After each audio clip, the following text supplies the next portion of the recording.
विधानसभा चुनाव 2024 के तहत झारखंड प्रदेश और गिरिडीह विधानसभा सीट पर बात करने के लिए हमारे साथ यहां पर कुछ लोग हैं जिन्हें आप स्क्रीन पर देख सकते हैं।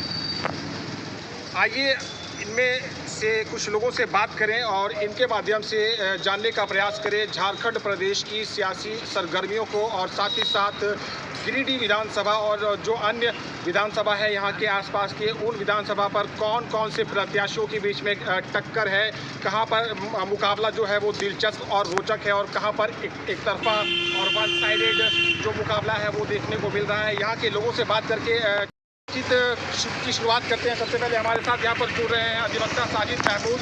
साजिद भाई, विधानसभा चुनाव की सरगर्मियों के बीच आपसे जानना चाहेंगे, झारखंड प्रदेश की राजनीति में अभी वर्तमान जो इंडिया अलायंस की सरकार चल रही थी हेमंत सोरेन के नेतृत्व में, क्या ये सरकार रह पाएगी या फिर बदल जाएगी, क्या कहना चाहते हैं आप? बहुत ही अच्छा सवाल किया आपने और ये पूरी तरह से दारोमदार झारखंड की जनता के ऊपर है। 5 साल में जनता ने देखा कि ये जो सरकार है हेमंत सोरेन की सरकार ने कितनी अच्छा काम किया।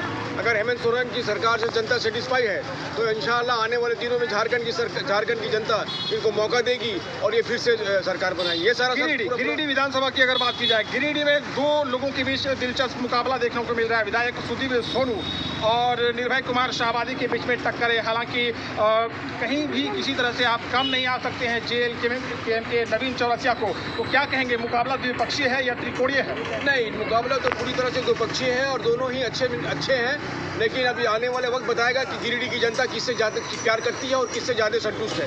गिरिडीह की जनता जिससे संतुष्ट हुई होगी 5 साल के अंदर, या जो हमारे बीजेपी के जो विधायक है निर्भय कुमार शाहबादी, उन्होंने जो अपने वक्तकाल में काम किया है उनमें दोनों में डिफरेंसेस करेगी और जनता इस पर डिपेंड करेगी कि किसको जिताती है और किसको गिरिडीह का विधायक बनाती है। चलिए, बात करने के लिए धन्यवाद। हमारे साथ डॉक्टर रंजन सी.के. रंजन जुड़ रहे हैं, इनसे बात करेंगे। डॉक्टर साहब, किस तरह का माहौल आप देख रहे हैं गिरिडीह विधानसभा की अगर बात की जाए तो मुख्य रूप से? मैं डॉक्टर सी.के. रंजन, राष्ट्रीय जनता दल युवा गिरिडीह का जिला उपाध्यक्ष हूँ और हमारी योजना जो है, हमारी सरकार जो है, हम सारे गिरिडीह जिला के राष्ट्रीय जनता दल के जितने भी कार्यकर्ता हैं बूथ पर डोर टू डोर जाकर हम लोग काम किए थे। 367 बूथ पे हमारी तैयारी भी पूरी तरह थी, पर हमारे आला कमान का जो फरमान था वो हमारे गिरिडीह की झोली में इंडिया अलायंस के थ्रू JMM के खाते में चली गई और हम लोग उनको सपोर्ट कर रहे हैं, समर्थन भी कर रहे हैं। किस तरह का माहौल आप अपने लिए देख रहे हैं, यहाँ पर जो विधायक प्रत्याशी आपके हैं उनके लिए देख रहे हैं, आप ये बताइए। उन्होंने बहुत सारा विकास का काम किया है इतने कम समय में, 2 सालों के अंदर, तो उनकी विकास तो रही, बहुत अच्छी रही। गिरिडीह को सोलर सिटी बनाया, गिरिडीह को 4 लाइन से जोड़ा, गिरिडीह में यूनिवर्सिटी दिया, गिरिडीह में मेडिकल कॉलेज दिया, इंजीनियरिंग कॉलेज दिया, जनता के बीच दिन रात रहे।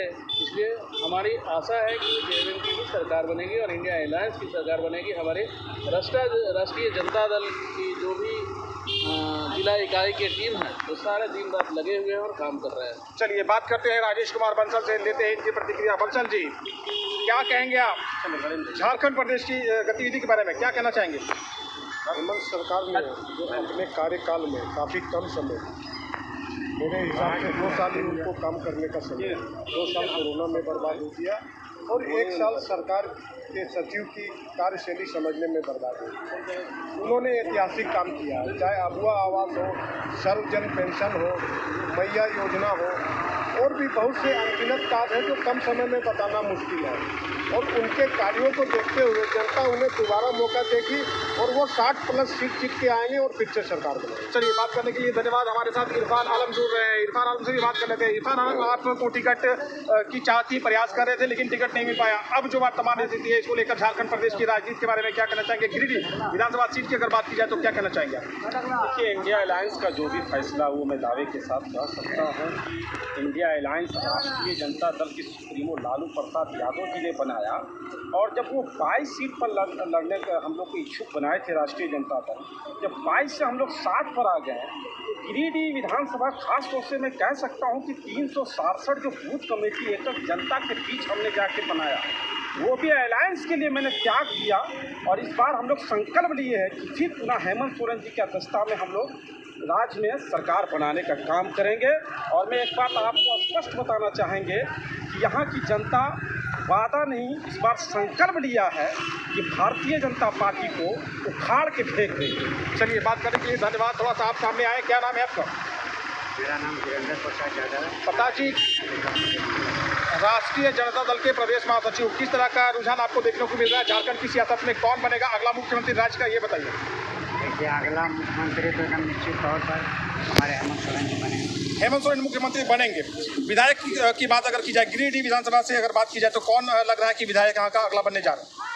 गिरिडीह का फिर से दोहराएगा। हमारे जो वर्तमान विधायक हैं, बहुत आश्वस्त हैं आप, बहुत कॉन्फिडेंस में हैं आप। पूरे कॉन्फिडेंस के साथ मैं कह सकता हूँ कि सुदीप कुमार सोनू जी ने जिस तरह का गिरिडीह के लिए काम किया आज तक, मेरे सामने, हम तो राजनीति कर रहे हैं 1991 से, लेकिन इस तरह विकास हमको देखने को नहीं मिला। चलिए, बात करने के लिए धन्यवाद। हमारे साथ आफाक नौशाद जुड़ेंगे, लेंगे इनकी भी प्रतिक्रिया। आफाक भाई, आप ये बताइए कि झारखंड की सियासत में किस तरह का माहौल जो है वो आपको इस समय देखने को मिल रहा है, और साथ ही साथ अगर बात की जाए तो गिरिडीह विधानसभा सीट और गांडे विधानसभा सीट पर भी आपकी प्रतिक्रिया चाहेंगे।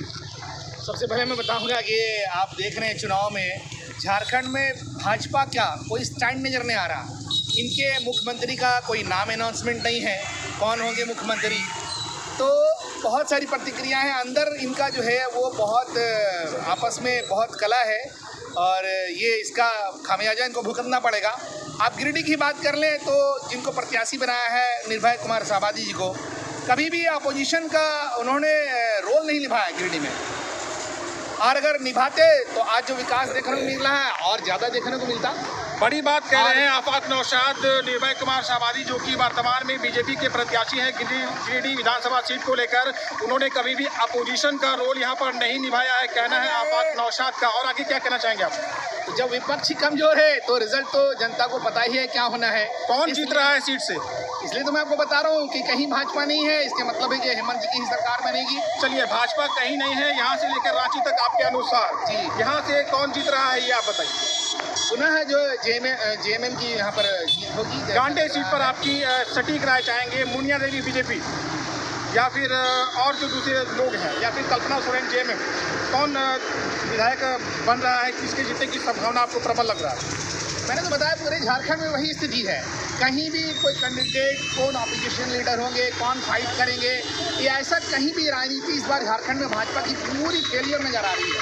आप देखेंगे कहीं भी ये मुनिया देवी के नाम आज सुनने को लोगों को मिल रहा है। इससे पहले सालों साल तक कहीं इनका चेहरा सामने नहीं आया विपक्ष के रूप में। यहाँ भावी प्रत्याशी होंगी वो भाजपा की तरफ से, तो अचानक किसी को उतार देना, क्योंकि आपस में ही इनका बहुत कला है। इंडिया गठबंधन की सरकार झारखंड में रहेगी या जाएगी? नहीं, इंडिया गठबंधन की सरकार तो बनते नजर आ रही है। गिरिडीह सीट पर जो विधायक हैं वो रहेंगे या फिर बदल दिए जाएंगे? नहीं रहेंगे, बस ये हो कि हरियाणा की तरह मामला नहीं हो। कहीं न कहीं लग रहा है ईवीएम का जो खेल हो रहा है देश में, वो फिर से कहीं नहीं हो। गांडे सीट पर अगर बात की जाए तो कल्पना सोरेन ने उपचुनाव में जिस तरह का रिकॉर्ड मत प्राप्त किया था, क्या इस बार वो दोहराया जाएगा इतिहास वहाँ पर? मैं तो बता रहा हूँ, जब विपक्षी कमजोर है तो इतिहास तो झारखंड में पूरे दोहराने को आपको मिलेगा कि पहले से ज़्यादा सीटें इंडिया गठबंधन को मिलेगी। बात करने के लिए बहुत बहुत धन्यवाद। हमारे साथ सुलेमान अख्तर शर्फी जुड़ेंगे, गिरिडीह जिला कांग्रेस के सचिव हैं, बात करते हैं इनसे। सबसे पहले तो आप ये बताइए कि जो झारखंड में सियासी सरगर्मियां हैं, इस बीच आपकी पार्टी को जो टिकट मिले, क्या उससे आप संतुष्ट हैं? मैं महागठबंधन का जहाँ भी हम लोग लड़ रहे हैं, मैं सभी 81 सीट पर जो लड़ रहे हैं हम लोग, ये तो ज़रूर है कि झारखंड में हमारी सरकार बनने जा रही है, क्योंकि भाजपा के पास ना नीयत है और ना नीति। भाजपा ने आज तक झारखंड को 14 साल तक लूटा। आज तक झारखंड में किसी भी लेडीज़ को, जो हमारे सरकार, हम लोगों की सरकार, महागठबंधन की सरकार ने दिया मैया सम्मान योजना, कुछ, जबकि कोरोना में 2 साल हमारा कोरोना में गया, इसके बावजूद जितना भी विकास किया गया, क्या कोई किए हैं? रही सवाल पूरे झारखंड में फिर से हेमंत सोरेन की सरकार और कांग्रेस गठबंधन की सरकार बनने जा रही है। आप अनुभवी नेता हैं, आपकी प्रतिक्रिया चाहेंगे, एक शब्द में आपसे उत्तर जानने का प्रयास करेंगे। आपका अपना निजी राय क्या है? गिरिडीह विधानसभा सीट पर कौन जीतने जा रहा है चुनाव? गिरिडीह विधानसभा पर सुधीर कुमार सोनू गांडे से। गांडे से कल्पना सोरेन, जमुआ से केदार हाजरा का उम्मीद देखिए, बगोदर में विनोद सिंह, डुमरी से बेबी देवी। झारखंड प्रदेश में अगली सरकार किसकी? अगली सरकार हेमंत सोरेन की। बात करने के लिए बहुत बहुत धन्यवाद। हमारे साथ काफ़ी संख्या में लोग जुड़े थे और अपनी अपनी प्रतिक्रियाएं व्यक्त कर रहे थे। विधानसभा चुनाव 2024 की सरगर्मियों के बीच पूरे झारखंड प्रदेश की जो सियासत और राजनीति है वो बिल्कुल गर्म है। सियासी जो पारा है वो काफ़ी, उसका ग्राफ बहुत ही तेज़ी के साथ बढ़ रहा है और इस बीच अलग अलग विधानसभा सीटों की जो तस्वीरें हैं वो JSR 2 और लोकतंत्र भारत झारखंड टीवी के माध्यम से आप लोगों तक पहुँचाने का हर संभव प्रयास किया जा रहा है। कौन जीतेगा, कौन बनेगा मुकद्दर का सिकंदर, ये तो आने वाला वक्त बताएगा। 23 तारीख को मतगणना है, उस दिन फैसला हो जाएगा कि झारखंड में किसकी सरकार बनती है और विभिन्न जो 81 सीटें हैं उन सीटों पर जो मुकद्दर का सिकंदर कौन बनता है, अगला विधायक कौन बनता है। फिलहाल के लिए इतना ही। बने रहिए हमारे साथ, आपको और भी दूसरे विधानसभा की तस्वीरें और वहाँ के जो लोग हैं उनसे बात करके जो सियासी सरगर्मियाँ हैं और इसका जो पारा और तापमान है उससे आपको रूबरू करवाएंगे, अवगत करवाएंगे। धन्यवाद।